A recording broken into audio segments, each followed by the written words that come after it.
Mitch leave? Oh, no. John Paul Viberny is working on something that is very uncommon for Arizona beers. The hip brewer at 1055 is trying his hand at a beer made with all local ingredients. Viberny got the idea from a pioneer of the farm-to-table restaurant movement. I was reading a book called The Third Plate by Dan Barber, and halfway in I asked myself, where does my barley come from? And I had no idea. So good. Turns out many of the grains that go into 1055's beer are grown in Canada. That's common. Barley is one of the top ingredients in beer and is rarely grown any farther south than Colorado.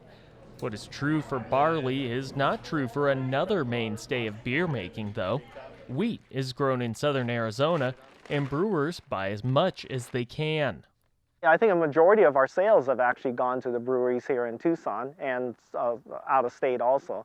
But here in Tucson, I would say on the order of several tons of the wheat. So I would say 6,000 to 7,000 pounds. BKW Farms in Marana started growing organic white Sonoran wheat in 2013, and almost immediately, Arizona brewers began buying it. Just recently, they asked Wong if BKW could grow malting barley too. And the breweries were very interested to use the wheat for brewing beer. And the next step in the process is that they wanted to source additional grains that they use for brewing locally.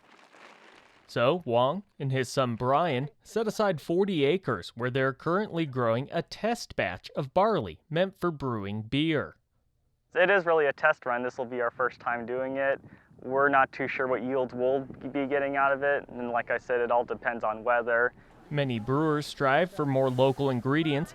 1055 has locally sourced other beer components, including Sonoran white wheat and Arizona red limes. But on the whole, it was maybe 10%, maybe 25% Arizona ingredients. More local ingredients could be a boost for local farms. That's because Arizona's breweries are producing quite a bit of beer. How much? A report from the Brewers Association says the state produced 117 barrels in 2013. That's more than 3.5 million gallons. And in 2012, the impact of beer on the state's economy was about $664 million. Arizona's longest-tenured brewery, Tucson's Barrio Brewing Company, will produce more than 1 million pints of beer this year. We're on line this year to do about 5,000 barrels. So that's somewhere around about 450 or so barrels a month. There's 248 pints in a barrel, so you do the math and you get to 1 million pints pretty fast. And how much barley does it take to make that much beer? We fill that silo out there about every other month, so we're probably looking about somewhere around 25,000 pounds of malt every month.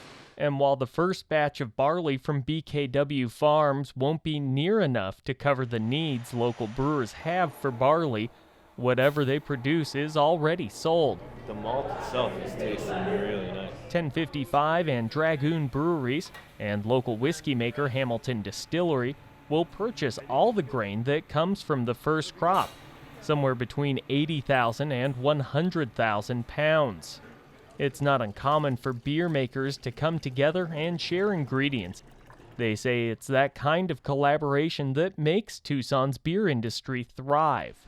I believe that the more breweries, as long as they're making good beer, it's better. It exposes new people to beers constantly, and it also gives variety. And for many brewers, getting as many locally sourced ingredients as possible is a way the industry is giving back.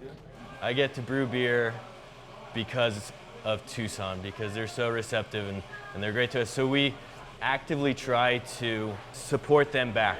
And we're always on the lookout for ingredients that come from and reflect the community.